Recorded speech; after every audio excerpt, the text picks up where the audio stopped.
Hey guys, what's up? It's Pastor John, and this is another 5-Minute Friday.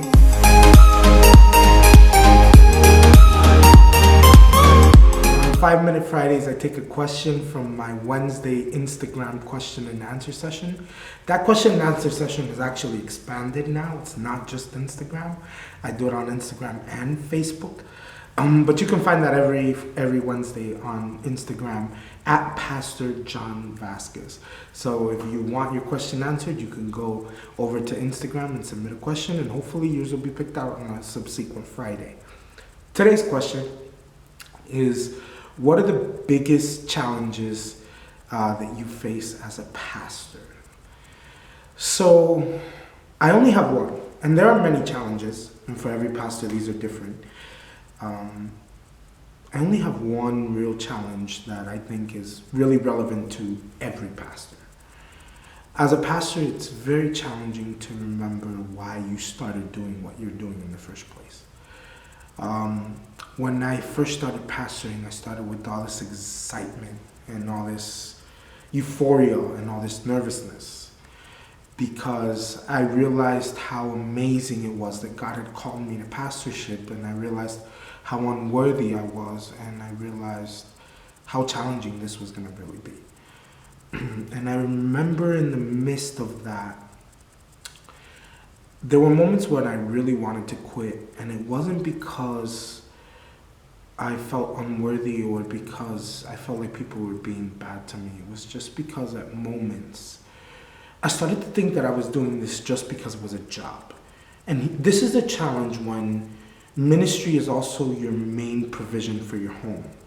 When you're a full-time minister and you preach for a living or you pastor for a living, it is very challenging to remember that the important thing is not how much money you make or whether you're able to preach enough to provide for your household, but that you still do this because you are divinely called by God and you feel like this is something that you're doing to do for the right reasons, that you're going to do for the right reasons. I will be the first to admit that I have preached because I didn't have enough money for the rent. I will be the first to admit that I have recorded CDs and taken CDs to specific events because I felt like I need to make a little extra.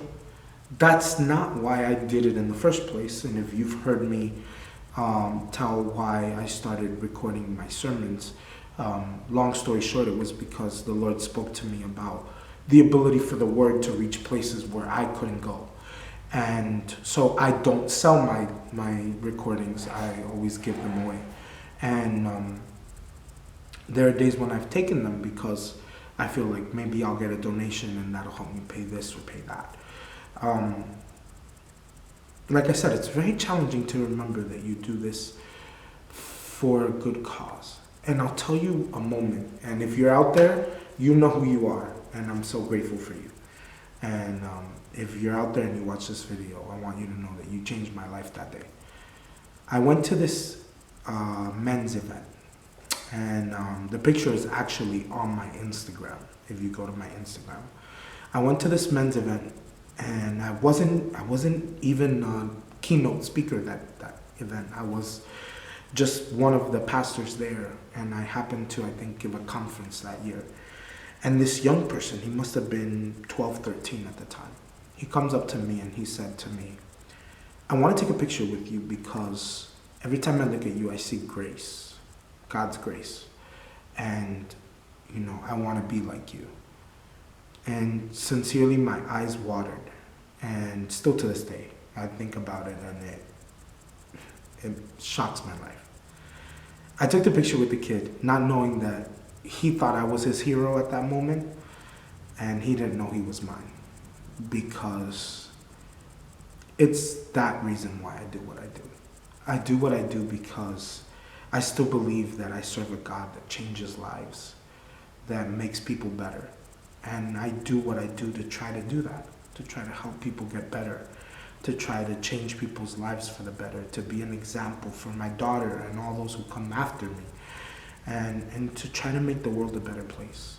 and subsequently to get people to Jesus. I know I've said the word subsequently a lot. Sorry, I don't even know where that came from. Moments like that will remind you why you do what you do. And when you forget, ask God to remind you why you do what you do. And if you're a minister, never forget that we do this to honor God and to give back what we've been given. It's not for fame. It's not for pleasure. It's not for the joy. It's not a job. This is something that we do out of gratitude. And as long as you remember that you're doing this for that reason, you will always be able to confront any challenge that you face. So that's my 5-Minute Friday. If you like this video, please like, subscribe, share. Hit us up on our social media. We are creating new content for you daily. So hopefully you guys enjoy what we put out. Thank you. God bless. See you guys next time.